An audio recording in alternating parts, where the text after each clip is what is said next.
Hello everyone, কেমন আছো তোমরা সবাই? মিষ্টিস ব্লগের নতুন একটা ভিডিওতে তোমাদের সবাইকে স্বাগত জানাচ্ছি। আজ বৃহস্পতিবার, মা বাজারে গেছিলো। বাজার থেকে আজকে একটা রুই মাছ কিনে এনেছে। তো অনেক কপিসই হয়েছে। আজকের মতো যেগুলো রান্না করবো সেগুলো বাইরে রেখে বাদবাকি সব কিছু ফ্রিজে রেখে দিলাম। আর অল্প করে কিছু সবজি বাজারও করে এনেছিল। সবজির যা দাম বাজারে এখন, তো আজকে এনেছে একটা বাঁধাকপি, ক্যাপসিকাম, গাজর, শসা, কচুরমুখী এনেছে আর একটা মিষ্টি কুমড়ো নিয়ে এসেছে। মা যেহেতু আজকে বাজারে গেছিলো বাজার করতে, সেই জন্য আজকে সকালের খাবারটা একটু লেট করেই খাওয়া হবে, কারণ এখনও সকালে রান্নাবান্না সেভাবে কিছুই হয়নি। আমি শুধু ভাতটাই করেছিলাম। তো আজকে একটা সবজি রান্না করবো, তার জন্য মা সমস্ত সবজিগুলো কেটে ধুয়ে সব কিছু রেডি করে দিয়েছে। আসলে জানো তো, একজন যদি রান্না করে আরেকজন যদি কেটে বেছে ধুয়ে রেডি করে দেয় তাহলে খুব তাড়াতাড়িও হয়ে যায় রান্নাবান্নাটা। তো আজকে যেমন মা সমস্ত কিছু আমাকে কেটে দিয়েছে, ধুয়ে দিয়েছে, আর আমি একদিকে রান্নাবান্নাটা শুরু করে দিয়েছি। প্রথমেই দেখো জিরেটা ফোড়ন দিয়ে দিয়েছি, আর তার সাথে দিয়ে দিয়েছিলাম কয়েকটা কাঁচা লঙ্কা। এটা একটু ভাজা ভাজা হয়ে গেলে সমস্ত সবজি দিয়ে দিয়েছি, আর দিয়ে দিলাম লবণ আর হলুদ। এবারে সমস্ত সবজিগুলোকে খুব ভালো করে ভেজে নিতে হবে। সবজিগুলো যখন ভালোভাবে ভাজা হয়ে যাবে তখন এর ভিতরে একটা পেঁয়াজ দিয়ে দিতে হবে।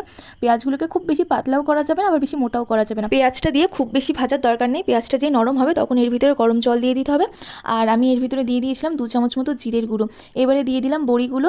এবারে লবণ আর হলুদ গুঁড়ো দিয়ে দেবো, দিয়ে ভালো করে নেড়ে চেড়ে নিয়ে কিছুক্ষণের জন্য ঢাকা দিয়ে রেখে দেবো যাতে সবজিগুলো সিদ্ধ হয়ে যায়। একদিকে তো সবজিটা হচ্ছে, আর একদিকে দেখো আমি আলু ভাজতেও বসিয়ে দিয়েছি। সকালবেলাতে খাওয়া হবে তার জন্য আলু ভাজা করছি।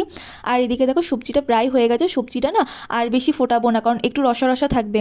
তো আমি সবজিটাকে নামিয়ে নিয়েছি। এবারে আমি এটাতে ভেজে নিচ্ছি উচ্ছেটা ভাজা হয়ে গেলে তারপরে করে নেবো মাছের তরকারি। ভাবলাম যে সকালবেলাতে যখন খাবোই তার আগে মাছের তরকারিটাও করে নিই। সব কিছুই তো রেডি করা আছে, মাছটা ভেজে তরকারিটা করতেই আর কতক্ষণ সময় লাগবে। মাছে লবণ আর হলুদ মাখিয়ে নিয়েছি। এবারে মাছগুলোকে ভালো করে ভেজে নেবো। আজকে মাছটা না আমরা কচুরমুখী দিয়ে করবো। আমার বাবা আবার কচুরমুখী দিয়ে মাছ খেতে ভীষণ ভালোবাসে। কচুরমুখী আর আলু দিয়ে করা হবে। মাছগুলো ভাজা হয়ে গেছে, তুলে নিয়েছি মাছগুলো ভেজে। এবারে কড়াইতে আমি জিরে ফোড়ন দিয়ে দিয়েছিলাম। তারপরে আলু কচুরমুখী দিয়ে কিছুক্ষণ ভেজে নেওয়ার পরে বেগুন দিয়ে দিয়েছিলাম। বেগুনটা দিয়ে আবার কিছুক্ষণ ভেজে নিয়েছি। তারপরে গরম জল দিয়ে এর ভিতরে মশলার জন্য আমি দিয়েছি জিরে, সাদা সর্ষে আর কাঁচা লঙ্কা বাটা। তারপরে ঝোলটা ভালোভাবে ফুটে এলে এর ভিতরে মাছগুলো দিয়ে দিলাম, আর লবণ আর হলুদটা দিয়ে দিয়েছিলাম। তোমরা চাইলে না বেগুনটা ঝোলের ওপরেও দিতে পারো। দেখো কচুরমুখী দিয়ে মাছ আমার রান্না করা হয়ে গেছে, দেখতেও কিন্তু খুব সুন্দর হয়েছে। আজকে তো সকালবেলাতে আলু উচ্ছে ভেজেছিলাম, একটা সবজি রান্না করেছিলাম বড়ি দিয়ে, আর আলু কচুরমুখী বেগুন দিয়ে মাছের ঝোল করেছিলাম। এরপরে স্নান করে আমি চলে এলাম পুজো করতে। সকালবেলাতে মা একবার পুজো দিয়েছিল। আজ বৃহস্পতিবার সকালবেলা মা যখন পুজো দিয়েছিল বাজার ছিল না বলে ঘরটা পাল্টানো হয়নি, ওই জন্য আমি স্নান করে উঠে ঘরটা পাল্টে দিলাম।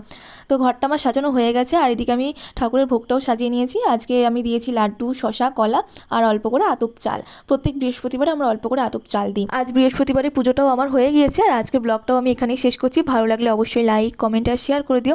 আর যারা নতুন আছো তারা আমার চ্যানেলটা সাবস্ক্রাইব করে দিও। আবার দেখা হবে খুব তাড়াতাড়ি।